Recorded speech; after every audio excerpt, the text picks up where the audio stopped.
Hello, students formerly known as sixth period. It's been a long time. So I just want to update a couple of things, including, yes, grades. So you'll be excited about that in a couple minutes, I'm sure. I'd also hope you watch this because last time 12 people out of 30 watched it. The time before that, at least it was 18. And some of you are kind of going away. You got a couple more weeks.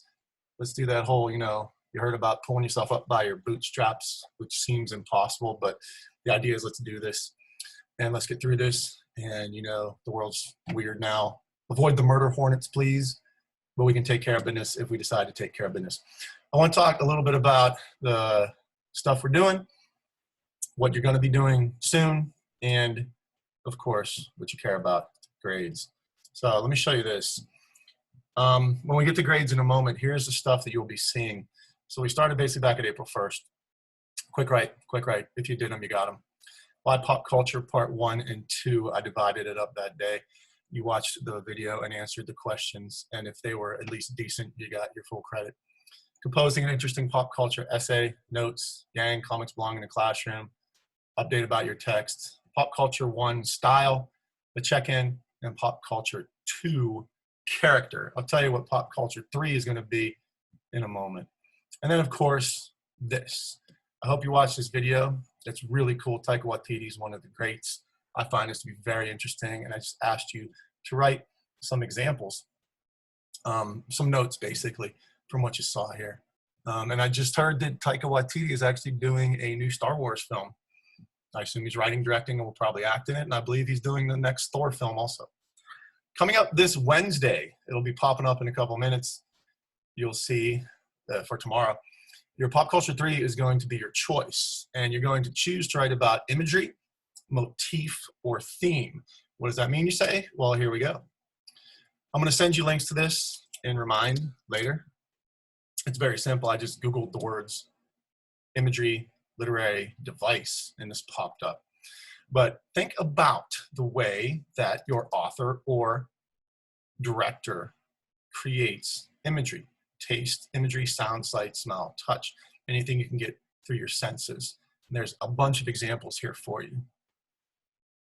Okay, a word we talked about before, but some of you may not remember, is motif. The second choice you're going to have is motif. What is a motif? Motif is an object or idea that repeats itself throughout a literary work.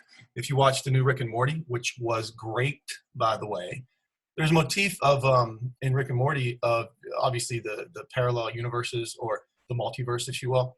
But there's also a recurring motif of Rick burping, and also the love for his grandson. And then the other motif that they kind of lampooned the other night was the montage type show they did with Interdimensional Cable. They did it with Morty's Mind Blowers and such.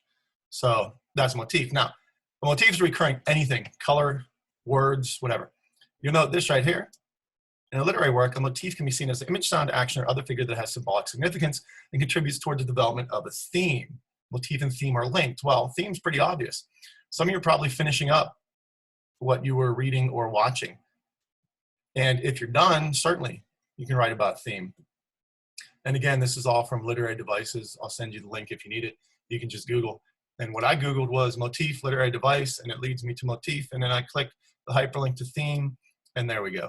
So you choose what is interesting to you in this week's reading or viewing or whatever it would happen to be. And I'll have an example up like I do on Google Classroom.